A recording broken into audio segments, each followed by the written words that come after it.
Hey everybody, this is Lynn coming to you from the House of Prayer Sabbath Ministries. I hope you've had a good day. We've had a good day, but I thought before I ended my day that I would kind of briefly tell you another story about myself.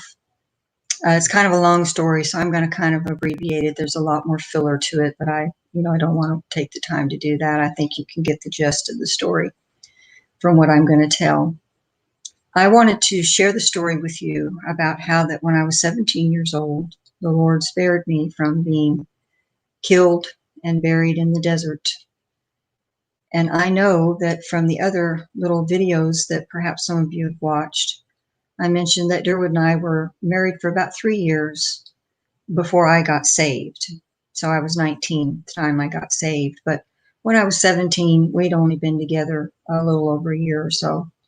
And he was saved and I was not. Things were just really not going well. And so I decided to leave for a while to see if I could kind of get myself together and see what it was that I wanted to do. Of course, being 17 years old, I really didn't know much about life, and but I just knew that I needed to go someplace where I could figure out what I wanted to do. And so I left and went to California, and I went back to my raising dad and his wife and stayed with them for a while, and that did not work out. And so I ended up staying with another person, a friend that I had met. And then through her, I met another friend, and they invited me to come to stay with a group of people. And they all lived in this great big house. It was a huge house. And I don't even remember how many people were there, but there were a lot. There was just couples and kids, and it was just like commune living. And so they took me in, and the only thing that I knew at the time was that I had a place to stay and I had food to eat, and as long as I did my part, I was accepted. And so I had been there maybe 3 weeks. I don't know that I was quite there a month, but everything was going along, just like it should. Now they did have a leader of this group. He was a man that sat in a great big chair, had a great big high back to it, almost looked like a throne. And he would sit there all day long and just bark out orders to people. You do this and you do that. It's kind of like he had a schedule set for people and everybody just did their part. And so one day, all of a sudden, everybody was just in a frantic panic and I couldn't figure out what in the world was going on. And so he called everybody into this room. It was kind of like a great big huge den area where his chair was at. And he said, I just got a letter from the IRS, and they're sending an IRS agent out here in the next couple of days, and we don't want to be here when he gets here. So we're going to go to the desert, stay for about a week, he said. So we've got things to do. And so he started telling, people, you get the four-wheelers and you get the food, you get the kids together, you get the clothes together, and everybody, had their part to do, and everybody started scrambling and doing their part. And so I went in the bedroom, started packing my clothes because I assumed that I was going. And so I went into the bathroom, and the bathroom had this huge mirror on the wall. It was more long than it was tall. And I was standing there putting on some makeup, and a girl walked up behind me. And I don't remember ever seeing this girl in the group before. And so I was a little startled because I didn't know who she was. And she didn't say anything. And I thought to myself, now what's up with this? And so she still didn't say anything for, a few seconds. And then she just, all of a sudden, she said, don't go. And I said, well, why not? And she says, if you go, you won't come back. And I kind of got that. It was just a knot in the pit of my stomach. I started getting a little bit scared. And I said, well, why wouldn't I come back? And she said, well, they've got plans for you. And she said, they're going to drug you up and they're going to do all kinds of things to you, which she told me explicitly what they were going to do, which I won't mention here.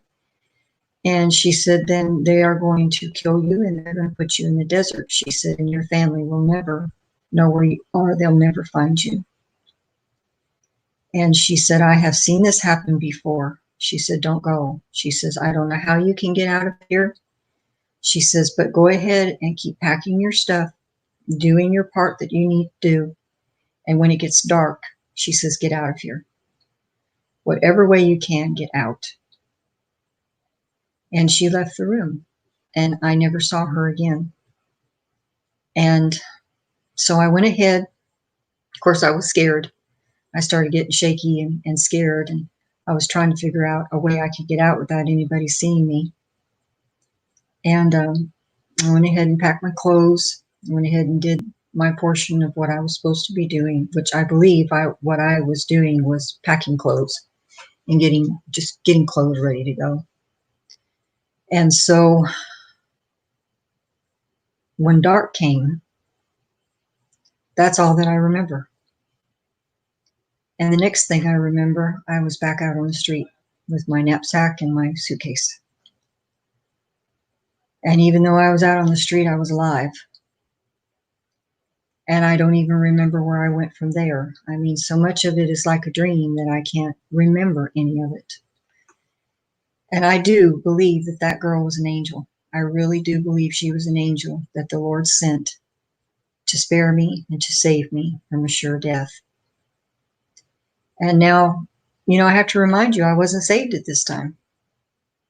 But I had a family that was praying for me. Durwood's family was praying for me. My husband was praying for me. And I believe those prayers covered me and they kept me. And so anytime I think about this story, I always think about Acts. Let me pull it up here on my phone. We know that in Acts chapter 12, where Peter was taken, and he was bound, he was put between the soldiers, and while he was asleep, an angel came to him and rose him up, and his bands fell off of him, and he followed the angel, and the gates opened up, and he went out.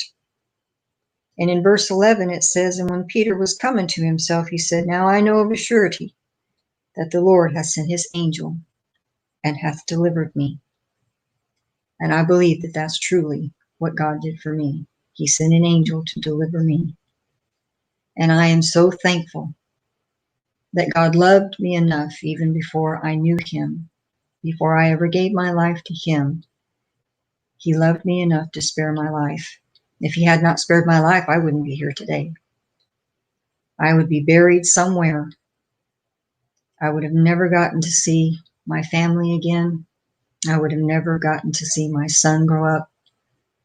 I would have never had the chance to experience all the wonderful things that I've known in life because I wouldn't be here.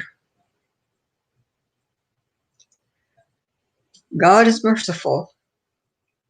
There is no doubt. I am so thankful that he loves those who are at the time are unlovable. I am so grateful, so grateful for his care and mercy. Let me get my little cheat sheet here, make sure that I haven't forgotten anything.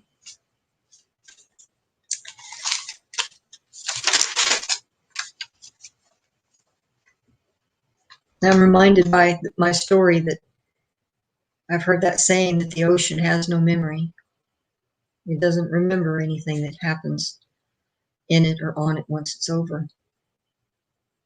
And I've often wondered if the desert is the same way. If the desert has no memory. If it forgets what happens. And yet I'm reminded that when Cain slew Abel,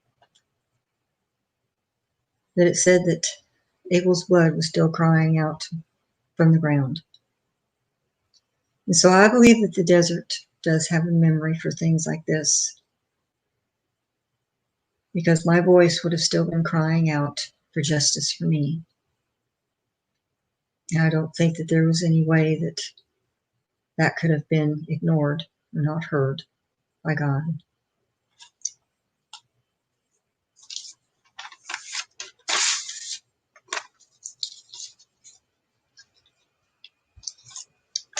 Now, my son moved to Arizona about 16 years ago, right out of Phoenix.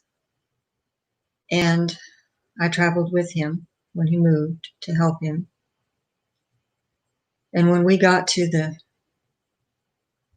desert part there, it was really difficult for me. It still is to this day to travel through the deserts. We've done a lot of traveling through the years, gone through the Mojave Desert, many different places, and it's very hard still for me yet not to cry when I travel through a desert. And I look out over the sand and the areas that are there to realize that that could have been the last place that I would have ever been. And I wonder how many more people are out there who never made it out. How many other girls, like this girl that came to me, she said she'd seen it happen before and they were never found. Now, why I was spared and others weren't, only God knows that. But I do pray that if there's still the blood of those who are crying out unto the Father, that he will somehow work a work in that to bring them back to their families. I don't really know what else to say about this story other than don't give up hope and praying for people. If I had not had a praying family, I would have surely been lost. You never know. You know, we never really know what our prayers are saving people from. And just like my situation, my husband and his family had no idea. They had no idea where I was or the situation that I was in. But God knew all about it. And those intercessory prayers are what meets the need at the time of the need. And so don't give up praying for people. Don't give up praying ever. I know we can become tired and we can become disheartened when we don't see change and we don't see things happening the way that we pray about them. But God has a place and a time to deliver us. And I know that, right after this happened too, I have to admit that, I went back to my family. Probably within 3 months after that happened, I went back to my husband and to my family, right back on the farm, and I more or less kind of picked up right where I left off. And my life just kind of went on because I didn't see the importance of what had just happened to me. I didn't understand what God had delivered me from. And so after I got saved and the Lord reminded me of where he had brought me from, it was overwhelming to me. It still is overwhelming to me. In his mercy and grace, what he did for me and what he has done for me, he will do for others. I'm not anybody special. I don't have any special calling with God. I know there's some people who say, I'm God's favorite. Well, I think that we're all God's favorites. I'm just a person that God has seen a plan in. And in order to get me where I'm at today, he had to keep me all along the way, which he did. And so those that you're praying for, God has a plan for. And when the time is right, he's going to bring them into it. So don't give up hope. I pray that somehow you'll find some kind of comfort in this story and that you will see that God is still on the throne and he's still looking for people who are willing to serve him. He's never stopped doing that. He knew my heart long before I ever knew my own heart. And I'm so glad that he did. I'm thankful that you guys have been with me on this little journey that I've taken to try to share some stories with you. I have lots of other different stories. There's lots of things that have happened to me through the years. And all through them, I can see how God's hand has been with me every step of the way. He does big miracles and he does small miracles. For me, he's done both. And so I'm going to leave you with this story for this evening. Until the next time that I can visit with you and I can share something else that the Lord has done for me. Lord bless you.